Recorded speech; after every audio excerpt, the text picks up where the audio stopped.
Hello friends, तो इस video में हम लोग क्वेश्चन नंबर 10 सॉल्व करने वाले हैं। क्या कहा जा रहा है, देखो। Using a horizontal force of 200 Newton. देखो, एक हॉरिजॉन्टल फोर्स लगा रहा है जो कि 200 न्यूटन का। We intend to move a wooden cabinet across a floor at a constant velocity. देखो, ये जो पार्ट है वो ध्यान रखना, कांस्टेंट वेलोसिटी। किसको मूव किया जा रहा है? वुडन कैबिनेट को। वुडन कैबिनेट का मतलब होता है कोई एक लकड़ी का बॉक्स, ठीक है, जो किसी सरफेस पे रखा होगा। और क्या करना है आपको, इस वुडन ब्लॉक को मूव करवाना है। तो बोला जा रहा है कि जो वुडन ब्लॉक है वो मूव करेगा एक कांस्टेंट वेलोसिटी से, ठीक है, एक वेलोसिटी है जो कि है constant. Okay, clear. What is the friction force that will be exerted on the cabinet. कहानी यहाँ से आप समझो कि जो कांस्टेंट वेलोसिटी है इसका मतलब ये होता है कि इस पे कोई भी एक्सेलरेशन काम नहीं करेगा। कांस्टेंट वेलोसिटी का मतलब एक्सेलरेशन जीरो। कैसे? देखो, अगर मैं एक्सेलरेशन निकालता हूँ तो एक्सेलरेशन होता है आपका v minus you by T, final velocity minus initial divide by time.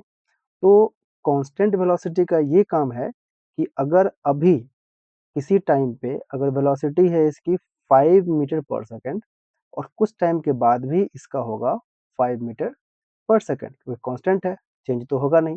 Time समझ लो इसमें आपने लिया है 2 सेकेंड, क्या फर्क पड़ता है, टाइम कुछ भी हो। तो अगर माइनस करोगे आप तो 5 माइनस 5 दैट इज 0/2, जो कि बनता है आपका 0। इट मीन्स अगर वेलोसिटी कांस्टेंट रहा तो एक्सेलरेशन क्या बन जाएगा? 0। ठीक है। अब एक्सेलरेशन अगर 0 हुआ, एक्सेलरेशन 0 होता है तो इसका मतलब है फोर्स विल बी 0। जो नेट फोर्स होगा, जितना भी फोर्स उस पर लगेगा वो क्या हो जाएगा? 0। अब फोर्स अगर 0 है, इट मीन्स जो हमने अप्लाई किया है इस पे 200 न्यूटन, ओके, तो इसके ऑपोजिट में भी एक फोर्स काम करेगा जो कि सेम फोर्स होगा, दैट विल बी 200 न्यूटन। तभी जाके इस 200 को ये 200 कैंसिल कर देगा और हमारे पास एफ नेट कितना आ जाएगा? 0। तो एफ नेट यहाँ पर आप लिखोगे एफ नेट इक्वल्स टू 0, क्योंकि वेलोसिटी कांस्टेंट, एक्सेलरेशन 0, तो फोर्स विल बी 0, तो एफ नेट 0 हो गया। एफ नेट का मतलब यहाँ पे फोर्स जो कि अप्लाइड है माइनस फोर्स जो कि फ्रिक्शनल है, ठीक है, इसको मैं फ्रिक्शनल फोर्स मानता हूँ, विल बी इक्वल टू 0। तो अप्लाइड फोर्स कितना है आपका? 200 न्यूटन माइनस फ्रिक्शनल फोर्स आपका यहाँ पे एफ आर आता है, 0 हो गया। सॉल्व करोगे तो frictional force will be equal to 200 newton, ठीक है।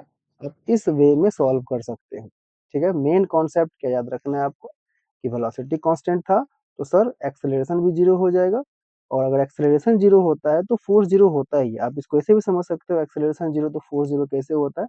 तो फोर्स इक्वल टू होता है मास इनटू एक्सेलरेशन। अब आपने क्या किया, एक्सेलरेशन तो 0 कर दिया, then force will be equal to 0। समझ में आई बात ना?